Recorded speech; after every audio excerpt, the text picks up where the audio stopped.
जय हिंद साथियों, स्वागत है आपका हमारे YouTube channel Hindi with Shashi में। तो मेरा उद्देश्य यही है कि आपको अन्य जितने भी कॉम्पिटिटिव एग्जाम हैं, जो किसी पीजीटी टीचर के लिए हो, नेट के लिए हो, या किसी स्टेट के सेट के लिए हो, या किसी भी स्टेट के असिस्टेंट प्रोफेसर के लिए हो, उसका सिलेबस पढ़ाना, प्लस में उसका अगर कोई पेपर आता है तो उस पेपर का एनालिसिस करना, क्या उसके आंसर हो सकते हैं, कहाँ से लिया गया है, इत्यादि टॉपिक्स पे बात करना। उसी क्रम में अभी हमें पेपर हाथ लगा है, जो कि ऐसे 3 दिन पहले या 4 दिन पहले एग्जाम हुआ था उत्तर प्रदेश पीजीटी का। तो वो जो हिंदी का पेपर आया था वो यहाँ हम डिस्कस करेंगे। और जब तक इसका प्रोविजनल आंसर की नहीं आता है या फाइनल आंसर की नहीं आता है, क्योंकि फाइनल तो वही होता है, उससे पहले हम लोग अनुमान लगा सकते हैं या कह सकते हैं कि इसका ये सही जवाब होगा। आप भी अपने स्तर से एक बार इसको चेक जरूर करें, इसे ही फाइनल ना माने, लेकिन ये आपके जानकारी के लिए, आपके मिलान के लिए वीडियो बनाया जाता है। तो एक चीज हमेशा ध्यान रखें, मैं अन्य टीचरों की तरह 100% दावा नहीं करूंगा कि मैं जो कहता हूं वही सच है, इसके अलावा झूठ है, ऐसा कुछ नहीं है। ये एक मेरा अनुमान है, या अन्य जो भी स्रोत हैं, चाहे मुख्य प्रमाणिक किताबें हैं, या गूगल है, या जो एआई है, सब चीजों के माध्यम से जो भी जानकारी आपके समक्ष जाएगी वो मेरे तरफ से पूरी वेरीफाइड है। बस आप भी अपने स्तर से एक बार उसको चेक कर लेंगे। और बाकी हम सबको इंतजार है, फाइनल आंसर की जो आएगा उसका इंतजार है कि आखिर जो बोर्ड है उसने इसका सही जवाब क्या माना है। तो चलिए ज़्यादा देर नहीं करेंगे, वीडियो आपको लंबा लगे 2 गुना या 1.5 गुना स्पीड से देख लेंगे, समय बचेगा। और अब वीडियो को शुरू करते हैं। तो पहला सवाल देखेंगे। पहला सवाल है, इसमें रचना विद्या सुमेलन में असंगत है। तो दीवाने गालिब गजल ये सही है। मधुशाला कहानी नहीं है, कविता है। मधुशाला क्या है? कविता है। फिर उसके बाद देखेंगे कितने पाकिस्तान उपन्यास है। ये भी सही, अंधायुग नाटक है, ये 1955 में लिखा गया था धर्मवीर भारती के द्वारा। कितने पाकिस्तान 2000 में लिखा गया था कमलेश्वर के द्वारा। ठीक है। मधुशाला की बात कर लेते हैं तो 1935 में हरिवंश राय बच्चन का लिखा हुआ है। बात कर लेते हैं दूसरा, हिंदी का प्रथम मौलिक उपन्यास किसे माना जाता है। तो हिंदी का प्रथम मौलिक उपन्यास के बारे में परीक्षा गुरु का वर्णन मिलता है। ठीक है। परीक्षा गुरु 1882 में लिखा गया था। 1882 में। चंद्रकांता की अगर बात कर लेते हैं तो चंद्रकांता जो है 1882 में लिखा गया था। देवकीनंदन खत्री इसके लेखक हैं। परीक्षा गुरु के लाला श्रीनिवास दास हैं। और भाग्यवती की यदि बात कर लेते हैं तो श्रद्धाराम फिलोरी है इसका। रचना काल 1877 माना जाता है। देवरानी जेठानी की बात कर लेते हैं तो 1870 है। इसके जो है पंडित गौरी दत्त हैं। तो ये सारी चीजें ना याद रखिएगा, क्योंकि जब पहला उपन्यास की बात आता है ना तो ये सब उसी क्रम में आते हैं, इसीलिए ऑप्शन में सबको एक साथ ही दिया है। लेकिन उसमें सबसे पहले अगर मौलिक उपन्यास की बात कर ले तो परीक्षा गुरु है। 3 नंबर की बात कर लेते हैं। 3 नंबर कह रहा है कि निम्नलिखित में कौन सा महाकाव्य का लक्षण नहीं है। तो पहला सही है, क्योंकि इसमें 8 या उससे अधिक सर्ग होने चाहिए। ये महाकाव्यों के गुण होते हैं। उसमें क्या है कि नायक धीरोदात्त होता है, ये भी सही बात है। इसमें अष्टरस होने चाहिए, यानी अष्टरस होने चाहिए, रस माने अधिक प्रकार के होने चाहिए। यह मुक्तक शैली में होता है ना, ये गलत बात है। क्योंकि अगर मुक्तक शैली में होगा तो ये महाकाव्य नहीं होगा, महाकाव्य होगा तो मुक्तक शैली में नहीं होगा। ये क्या है ना, एक दूसरे के विरोधी है। फिर अगला क्या है, चिंतामणि निबंध संग्रह के लेखक कौन है। ठीक है। तो 4 नंबर जो है उसका सही जवाब हो जाएगा डी, रामचंद्र शुक्ल। चिंतामणि निबंध जो है ना, उसके लेखक जो है वो आपके आचार्य रामचंद्र शुक्ल हैं। चिंतामणि नामक जो निबंध है ना, उन्होंने 1939 में लिखा था। फिर बात कर लेते हैं पांचवा कह रहा है कि दोहा छंद में विषम चरणों में मात्राओं की संख्या कितनी होती है। तो दोहा चरण में विषम क्या बोलते हैं, 5 नंबर। दोहा दोहा जो है ना अर्ध सम मात्रिक छंद में रहता है। विषम चरण में 13 मात्राएं होती हैं, जबकि सम चरण में इसकी 11 मात्राएं होती हैं। ठीक है। अब बात करें राग दरबारी किस विद्या की रचना है। ठीक है। तो राग दरबारी क्या है, एक उपन्यास है। तो उपन्यास कई में दिया है तो इसलिए क्या हो जाएगा, व्यंग्य उपन्यास है। ठीक है। एक चीज आप देखेंगे, जब आपको सबको पता है कि राग दरबारी जो है ना श्रीलाल शुक्ल का उपन्यास है, उपन्यास एक ही ऑप्शन है, तो इसका सही जवाब डी हो जाएगा। 7 नंबर बात कर लेते हैं, निम्नलिखित में कौन सा उदाहरण करुण रस का है। ठीक है। तो यहाँ आप देखेंगे तो क्रोध प्रकट होगा तो वहाँ करुण होगा नहीं। रणभूमि में वीर का उत्साह तो करना नहीं है। प्रियजन की मृत्यु पर विलाप, अगर विलाप करते हैं तो ये क्या है, करुण रस है। हास्यपूर्ण वार्तालाप नहीं, ये भी नहीं है। ठीक है। 8 नंबर क्वेश्चन की बात कर लेते हैं, झूठा सच उपन्यास के रचयिता कौन है। यशपाल है झूठा सच उपन्यास का। उसके बाद से देख लेंगे, आदान ग्रहण का विलोम निम्नलिखित में कौन सा है। तो प्रदान है, आदान करना, प्रदान करना, दे देना। नमस्कार में नमः जोड़कार होगा। बात कर लेते हैं 11 नंबर, का वर्षा जब कृषि सुखाने लोकोक्ति का अर्थ निम्नलिखित में कौन सा है। अधिक वर्षा होना हानिकारक है, खेत में परिश्रम आवश्यक है, वर्षा से फसल नष्ट हो जाती है, ऐसा भी नहीं है, समय बीत जाने पर सहायता का कोई लाभ नहीं होता है, इसका सही जवाब हो जाएगा। 12 नंबर की बात कर लेते हैं, तो निम्नलिखित में कौन सा निर्गुण भक्ति धारा के संत कवि नहीं है। तो नानक तो है, दादू दयाल भी है, रैदास भी है, सूरदास नहीं है, क्योंकि सूरदास कृष्णाश्रयी कवि है, कृष्ण भगवान को मानते हैं, तो इसलिए उसमें नहीं आएंगे। जिस शब्द का प्रयोग सुनने में अप्रिय लगे वो कौन सा दोष है? तो श्रुति कटु, तो श्रुति कटु हो गया। यहाँ आप देख सकते कह रहा है श्रुति कटु, यानी सुनने में जो अच्छा नहीं लगे, ग्राम्य तो अच्छा लगता है, प्रयोग जो कहा नहीं गया, च्युत संस्कृति दूसरा हो जाएगा, सही हो जाएगा ये। 14 नंबर कह रहा है सरापा की साहित्यिक परंपरा के कवि माने जाते हैं, तो सिद्धनाथ थे, नाथ साहित्य तो होगा नहीं, रासु साहित्य से थे नहीं, जैन साहित्य थे नहीं, ठीक है। तो इसका सही जवाब क्या हो जाएगा? सिद्ध साहित्य से थे। राम किस विभक्ति का रूप है? तो प्रथमा एक वचन है, राम रामो रामा, तो देख लेते हैं प्रथम एक वचन है। 16 नंबर की बात कर लेते हैं, निम्नलिखित में कौन सी हिंदी की विभाषा कौन सी है? पेपर बहुत इजी आया था, मुझे समझ में नहीं आ रहा कि इजी आने का कारण क्या था, क्योंकि इतना इजी पेपर भी टीचर के लिए तो नहीं आना चाहिए, बट हो सकता है कि मेंस हार्ड करे या ज़्यादा बच्चों को सेलेक्ट करना हो, इसलिए ऐसा सोच करके बोर्ड जो है वो इजी पेपर सेट किया, कुछ भी हो सकता है। बट वेट करिए जब तक कि फाइनल कट ऑफ जारी नहीं होता है, आंसर की नहीं आता है और रिजल्ट नहीं आता, तब तक आगे देखेंगे। कह रहे हैं कि निम्नलिखित में हिंदी की विभाषा कौन सी है? तो ब्रज भाषा एक भाषा है, अवधी विभाषा है, बुंदेली विभाषा है। तो पूर्वी हिंदी क्या है? पूर्वी अंदर के अंदर 3-4 बोलियां आती हैं, तो इसलिए क्या है, ये विभाषा है, ठीक है। 17 नंबर क्वेश्चन की बात कर लें, कह रहा है कि परंपरागत हिंदी ध्वनि विज्ञान के अनुसार मूल स्वर हैं। तो मूल स्वर देखिए क्या, अ ई उ री, ये मूल स्वर है, ठीक है। अब क्या है ना कि इसको मिलाने से, जैसे कि अगर इसमें आ है ना तो मिला हुआ है, ई है ना तो ई डबल ई मिल करके बड़ी बना है, ठीक है। अब इसमें देखेंगे जो ली है, ल और री मिल करके बना है, ठीक है। तो ये क्या हो जाएंगे, सब मूल स्वर, इसमें एक एक नहीं आ रहा, लेकिन इसमें क्या है, सब जो है ना वो मूल स्वर ही है, ठीक है। और ये इसमें ओ आ गया है, ए आ गया है, ये दोनों क्या है, मूल स्वर नहीं है, तो इसलिए इसका सही जवाब हो जाएगा सी। बात कर लेते हैं 18, रीतिबद्ध काव्य धारा का प्रवर्तक किसे माना जाता है? केशवदास को माना जाता है। ये आपको ऑनलाइन में याद होना चाहिए, आसान सवाल है। 19 नंबर कह रहा है कि निम्नलिखित में एक शुद्ध वाक्य कौन सा है? ठीक है, तो देखेंगे यह केवल विद्यार्थी है, नहीं, ये वह केवल, सिंपल, केवल का यहाँ कोई मतलब नहीं हो, यह वह विद्यार्थी है, सिंपल हो सकता है। केवल विद्यार्थी क्या होता है, तो इसलिए ये नहीं होगा। वह एक अच्छा विद्यार्थी, ये सही है, ठीक है।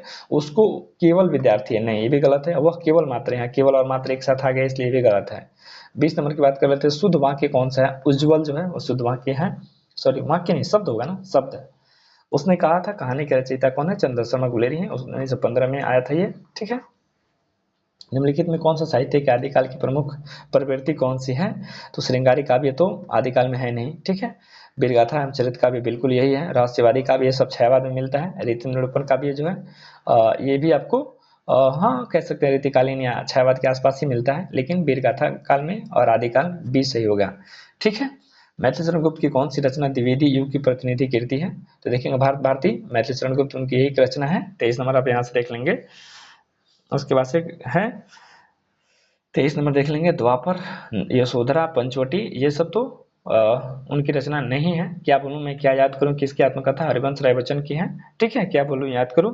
और ये कब आया था? 1969 में आया था, ठीक है। ये सब याद रखिएगा, क्योंकि कई बार इनका ना प्रकाशन वर्ष पूछ देता है और वो एग्जाम में आते ही रहते हैं, इसलिए आपको ये भी याद होना चाहिए।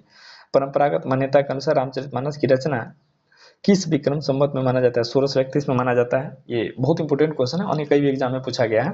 चक्रपाणी में कौन सा समास है? तो इसमें बहुब्री है, क्या है? चक्रपाणी, यानी कि अन्य पद प्रधानो बहुब्रीहि, तो इसमें अन्य पदार्थ, चक्रपाणी किसको कहा जाता है? विष्णु को कहा जाता है, इसलिए इसका क्या होगा? बहुब्रीहि होगा। निम्नलिखित में कौन सी रचना तुलसीदास की नहीं है? तो गीतावली उनकी है, विनय पत्रिका उनकी है, कवितावली उनका है, सूर सरावली नहीं है। सूर सरावली किनका है? सूरदास का है, ठीक है, याद रखिएगा। फिर आगे बात कर लेते हैं। अगला क्वेश्चन कितना दिख नहीं रहा, बट जो भी है, अवधि एवं अवधि शब्दों का सही अर्थ निम्नलिखित में कौन सा है? समय और बोली है, क्योंकि ये अवधि का अर्थ समय होता है और बड़ी वाली अवधि का अर्थ होता है बोली, जो कि अवधि भाषा है वो। अगला क्वेश्चन 29 नंबर, कबीर की रचनाओं के संग्रह बीजों को कितने भागों में विभाजित किया गया है? तो बीजों को 3 भागों में बांटा गया है, जो अभी कल कबीर मैंने अपने यूजीसी नेट के लिए किया था, उसमें स्पष्ट आया था। उनके शिष्य जो धर्मदास थे, उन्होंने बीजों को 3 भागों में बांटा, ठीक है। साखी, शबद, रमैनी, ठीक है। साखी, शबद, रमैनी। साखी का अर्थ होता है साक्ष्य, यानी जिसके लिए किसी को कहने की आवश्यकता नहीं है। शबद यानी कि गेय पद, जो उपदेशात्मक पद जो थे वो गेय पद में आते हैं, शबद में आते हैं। रमैनी मतलब रामायण से जो लिया गया है वो। बात कर लेते हैं अगला क्वेश्चन। अगला क्वेश्चन आप यहाँ से देखेंगे, अगला क्वेश्चन कह रहा है कि प्रगतिशील लेखक की स्थापना कब हुई थी? 1936 में होता, प्रेमचंद्र ने किया था, याद रखेंगे। रचना काल में असंगत युग में है, ठीक है। देखेंगे बाबा अहेरी अज्ञेय सही है, हुंकार दिनकर भी सही है, तार सप्तक न हरिवंश राय बच्चन का नहीं है, अज्ञेय का है, ठीक है, तो यही गलत है। पल्लव सुमित्रानंद पंत का ये भी सही है, तो इसका सही जवाब सी हो जाएगा। बात कर लेंगे 32 नंबर क्वेश्चन, आषाढ़ का एक दिन सामान्यतः किस प्रकार का नाटक माना जाता है? तो प्रहसन तो है नहीं, व्यंग है नहीं, ऐतिहासिक है नहीं, तो सामाजिक सही है। सतचरित्र में कौन सा संधि है? व्यंजन संधि है। जैसे देखेंगे सच्चरित, तो सत्य जोड़ चरित होगा, ठीक है। तो यहाँ देखेंगे व्यंजन ये भी है, व्यंजन ये भी है, ठीक है। विसर्ग तो है नहीं, तो विसर्ग तो होगा नहीं, स्वर संधि इसमें है नहीं तो होगा नहीं, गुण संधि है नहीं, तो क्या होगा सही जवाब? व्यंजन संधि होगा। इस तरह से चीजों को आप देखते चलें। 34 नंबर कह रहा है कि निम्नलिखित में कौन सा छायावाद के चार स्तंभों में सम्मिलित नहीं है? महादेवी वर्मा, निराला और जयशंकर प्रसाद तीनों थे, रामधारी सिंह दिनकर नहीं आते हैं। 34 की बात कर लेते हैं। 35 नंबर क्वेश्चन कह रहा है कि रीतिकाल की प्रमुख प्रवृत्ति निम्नलिखित में कौन सी रही है? तो रहस्यवाद तो छायावाद में रहा है, ठीक है। वीर गाथा काल आदिकाल की है, प्रकृति चित्रण भी छायावाद का ही है, तो इसका भी सही जवाब हो जाएगा श्रृंगार एवं रीति निरूपण। ये सब किसमें रहा है? रीतिकाल का प्रमुख लक्षण रहा है। अब देखेंगे राजपुत्र में निम्नलिखित में कौन सा तत्पुरुष समाज है? ठीक है, तो राजा का पुत्र, ठीक है, इसमें सप्तमी होगा, ठीक है, या सप्तमी नहीं, षष्ठी ही होगा, ठीक है।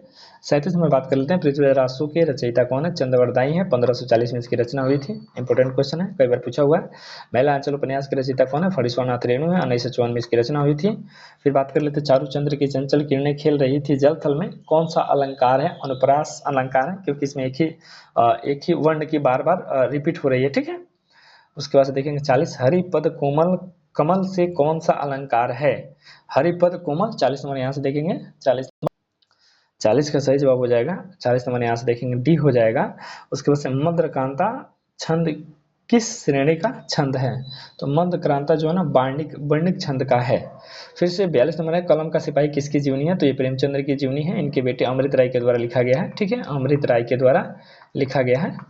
उसके बाद से 43 नंबर कह रहा है हिंदी साहित्य का आरंभिक काल को आदिकाल के नाम से किस विद्वान ने अभिहित किया? यहाँ से आप देखेंगे हिंदी साहित्य के आरंभिक काल को आदिकाल के नाम से किस विद्वान ने अभिहित किया था? तो हजारी प्रसाद द्विवेदी ने दिया था, और रामचंद्र शुक्ल जो है ना वीरगाथा काल कहते हैं, ठीक है। तो ये सब चीज आप याद रखिएगा, एग्जाम में पूछा जाता है। उसके बाद से देखेंगे 44 नंबर क्वेश्चन कह रहा है कि चंद्रमुख, चंद्रमा के समान मुख में कौन सा समास है? कर्मधारय समास है। तत् जोड़ टिक्का, तत्टिक्का होगा। नई कहानी आंदोलन के प्रमुख त्रिकोण माने जाते हैं, ठीक है, मोहन राकेश, राजेंद्र यादव और कमलेश्वर, ये तीनों सही जवाब है। अशोक के फूल हजारी प्रसाद द्विवेदी का है, 1948 में लिखा गया था। यहाँ से आप देखेंगे संस्कृत में द्वंद्व समास का उदाहरण है राम लक्ष्मण, जहाँ दोनों में बड़ा होने के लिए द्वंद्व रहता है, राम और लक्ष्मण, ठीक है। इनमें से विदेशी शब्द कौन सा है? तो आंचल जो है भारतीय है, लोटा हो गया, खेत हो गया, तेंदुआ हो गया, सब क्या है? चश्मा जो है ना वो क्या है? विदेशी शब्द है।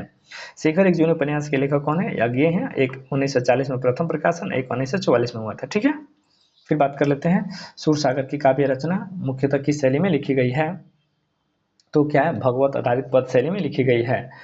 52 नंबर क्वेश्चन कह रहा है कि प्रेमचंद्र का अंतिम पूर्ण उपन्यास कौन सा है? गोदान है, ठीक है। फिर नीचे आते हैं, उसके बाद से 53 नंबर देखेंगे वर्तनी की दृष्टि से शुद्ध शब्द है, तो आशीर्वाद जो है ना ये शुद्ध शब्द है, बाकी देख लेंगे। ये आशीर्वाद जो है यहाँ पे क्या है ना आशीर्वाद है, ये तो ये होगा नहीं, आशीर्वाद है लेकिन इसमें छोटी है तो ये भी होगा नहीं, ठीक है। ये क्या है? आशीर्वाद, ये भी गलत है, ये सही है।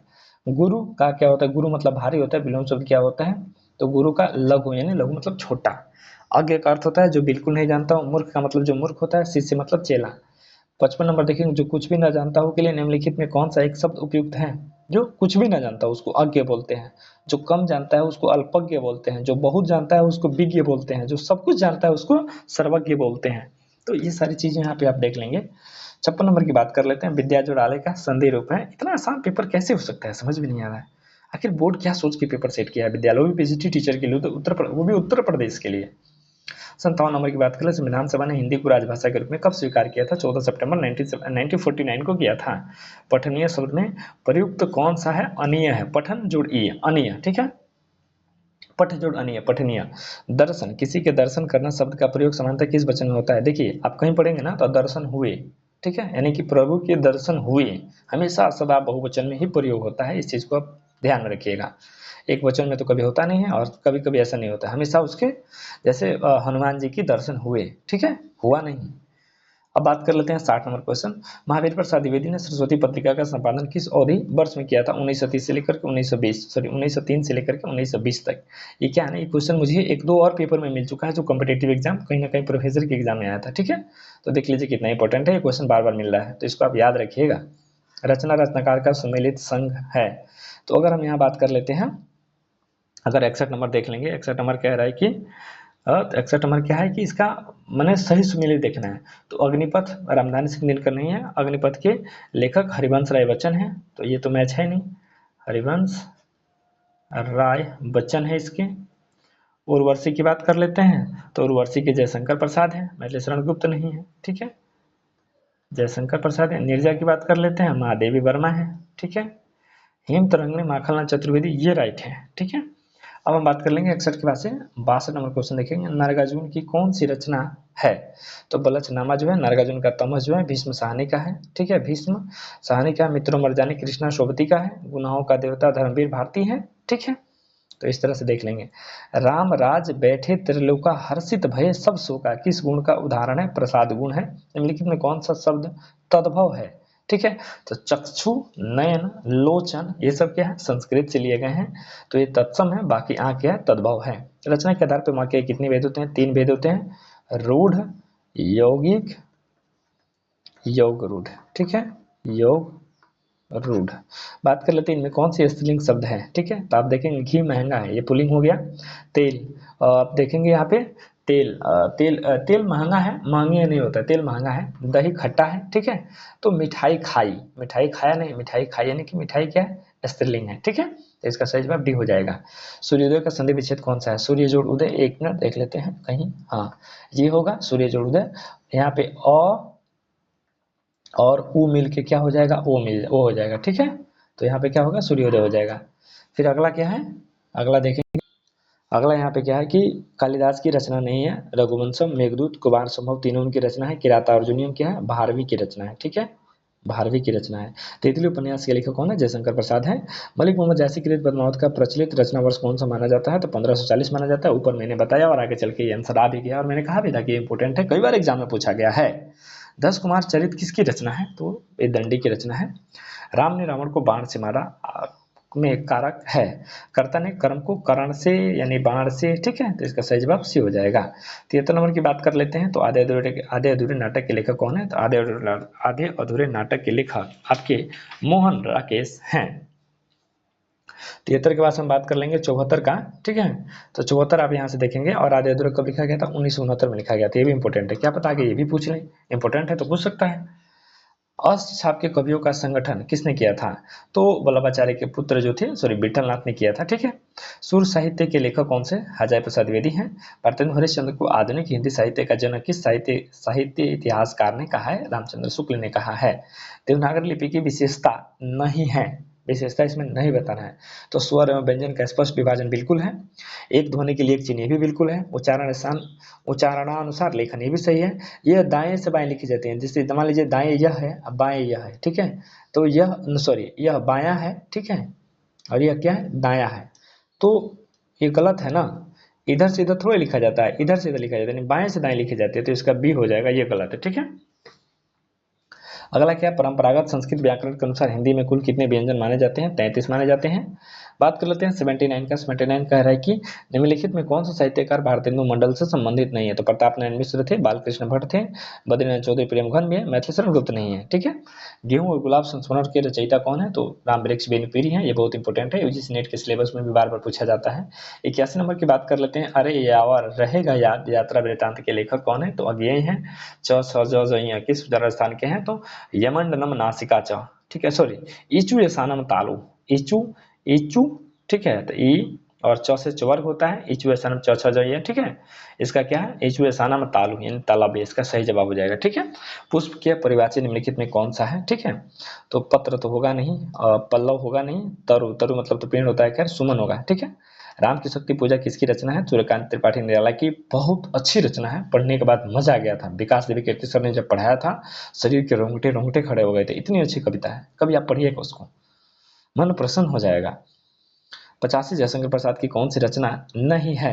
तो अनामिका नहीं, अनामिका सूर्यकांत त्रिपाठी निराला की रचना है। आंसू लहर झरना सब उन्हीं की है। मृगावती किसका है? कुतुबन का है। ठीक है।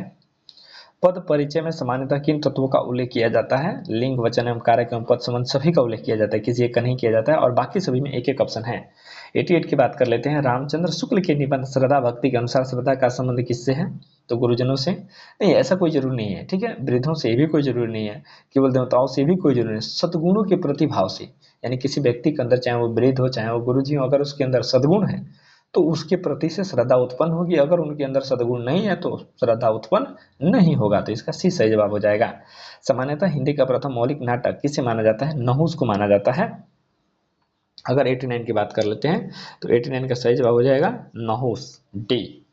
अब बात कर लेते हैं 90। समुद्र का परिवाची निम्नलिखित में कौन सा नहीं है? रत्नाकर मतलब समुद्र होता है, सिंधु मतलब समुद्र होता है, जलधि जलधि लांग गए अचरज नाही, यानी वही महासागर लांग गए, अचरज नहीं हुआ।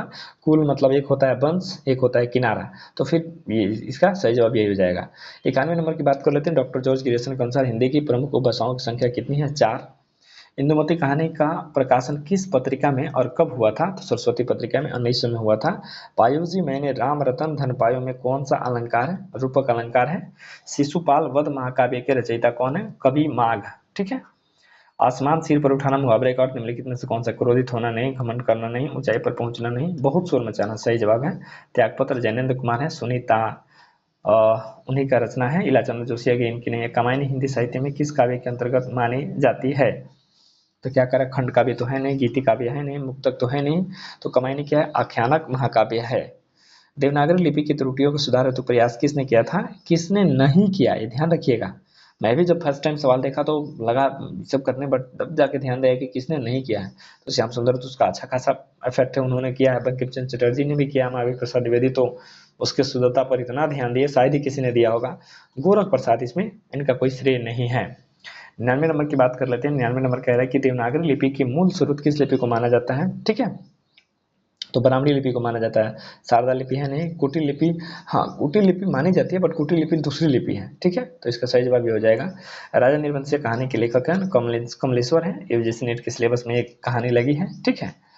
वाक्य रामः वनः गच्छति में वन में कौन सा कारक है? तो कर्म कारक है। जैसे राम वन के लिए, तो जैसे कर्ता ने कर्म को करण से, कर्ता ने कर्म को, ठीक है, तो वन को जाते हैं ना, तो राम वन को जाते हैं, इसलिए कर्म कारक होगा इसमें। पुनरुक्ति दोष किस श्रेणी का दोष है? अर्थ दोष का है। जिसमें उपमेय का निषेध करके उपमान का आरोप किया जाए वो कौन सा अलंकार होता है? अगर 103 की बात कर लेते हैं तो 103 यहाँ से आप देख लेंगे, 103 नंबर देख लेंगे, अपहुति होगा। ठीक है। 104 नंबर कह रहा है कि निम्नलिखित में कौन सा भारतीय हिंदू युग की प्रमुख प्रवृत्ति नहीं है? प्रवृत्ति की बात करता है तो देश प्रेम तो था, सामाजिक सुधार भी था। ठीक है। खड़ी बोली का प्रचलन, हाँ भारतीय हिंदू युग में ही तो खड़ी बोली को सभी लोग रचनाएं उसमें करने लगे, तो ये तो था। प्रकृति का सूक्ष्म चित्रण नहीं है, ये छायावाद की प्रमुख विशेषता है। ठीक है, लेकिन ये क्या है ना, भारतीय हिंदू काल या इस युग की आधुनिक काल का ये सब लक्षण नहीं है। ठीक है। बात कर लेंगे 105 नंबर क्वेश्चन। मानक रूप से स्वीकृत बिहारी सतसई में कुल कितने दोहे संकलित माने जाते हैं? हाँ, सतसई में 713। ये क्वेश्चन कहीं और भी एक जगह मैंने देखा था, आप किस चीज का पेपर था एग्जैक्ट याद नहीं है, बट वो भी उसमें भी पूछा था, इसलिए देख लीजिए, क्वेश्चन इंपोर्टेंट है। अग्नि का तद्भव रूप है आग होगा, आग कहीं दिया है? डी। अनल मतलब भी आग होता है, पावक मतलब भी होता है, ज्वाला मतलब, लेकिन इसका तद्भव रूप पूछ रहा है ना, तो आग ही होगा। बात कर लेते हैं 107। सोरठा छंद के पहले 29वें चरण में कितनी कितनी मात्राएं होती हैं? तो आप देखेंगे 11 मात्राएं होती हैं। ठीक है। 108 नंबर, रस के प्रमुख अवयव कितने माने जाते हैं? 4 माने जाते हैं। काली घटा का घमंड घटा में कौन सा अलंकार है? तो यमक अलंकार है, जिसमें कि एक शब्द का बार बार प्रयोग होता है और उसके अर्थ बदल जाते हैं, यमक होता है। ठीक है। फिर देखेंगे त्रिवेणी में किसकी आलोचना है? त्रिवेणी में किसकी आलोचना है? सॉरी, किनकी आलोचना है त्रिवेणी में? तो जयश्री सूरदास एवं तुलसीदास की आलोचना है। निम्नलिखित में रीति मुक्त काव्यधारा के कवि कौन से हैं? रीति मुक्त काव्यधारा के कवि घनानंद है। राम विद्यालय जाता है कि संस्कृत है। राम विद्यालय गच्छति, राइट है। रामायण, तो रामायण के लिए हो जाएगा तो होगा नहीं। रामायण यानी कि राम से, ये भी होगा नहीं। राम विद्यालय गच्छति, विद्यालय नहीं होगा। ठीक है, ये भी गलत है। 113 नंबर, मुख मानो चंद्रमा है, इसमें कौन सा अलंकार है? उत्प्रेक्षा अलंकार है। सात्विक अनुभावों की संख्या क्या है? 8 है। पूस की रात कहानी के रचयिता प्रेमचंद्र है। जिसकी उपमा न हो उसके लिए अनुपम होता है। 116। 117 के लिए बात करें, भवभूति की रचनाओं में सम्मिलित नहीं है, तो शकुंतला नहीं है। अनुकरण शब्द में प्रयुक्त उपसर्ग कौन सा है, ठीक है। तो अगर एक करण शब्द हो जाता है उसके पहले अनु लगा देंगे तो अनुकरण हो जाएगा, ठीक है। अनिल एवं अनल शब्दों का सही अर्थ कौन सा है? तो अनल मतलब देख लेंगे आप, अनल मतलब होता है आग, ठीक है, और अनिल मतलब वायु, तो डी सही हो जाएगा। 126 अंधेर नगरी नाटक के रचयिता कौन है? भारतेंदु हरिश्चंद्र है। नई कविता पत्रिका के संपादक कौन थे? नई कविता जगदीश गुप्त। वीर रस एवं रौद्र रस किस गुण की प्रधानता होती है? ओज की होती है, ओज, ठीक है। 123 वीर रस का स्थायी भाव क्या है? तो उत्साह है, क्योंकि वीरों के अंदर उत्साह होना चाहिए। महादेवी वर्मा की रचना नहीं है, निहार है, नीरजा है, ठीक है। क्या कह रहे हैं? रचना नहीं है, ग्राम्या भी है, ठीक है, और रश्मि भी है, इसीलिए इसमें थोड़ा सा विवाद है। वेट करेंगे ऑफिशियल आंसर की का, ठीक है। यह सबको मार्क्स मिलेंगे। कुरुक्षेत्र काव्य के रचयिता कौन है? तो आपके हमारे रामधारी सिंह दिनकर जी हैं इसके सही जवाब। इस तरह से जो हमारा पेपर हुआ था 3-4 दिन पहले यूपी पीजीटी का, उसको हमने यहाँ देख लिया। फिर अगला वीडियो आएगा, एक और एग्जाम हुआ था उत्तर प्रदेश का, उसके लिए। तब तक के लिए धन्यवाद।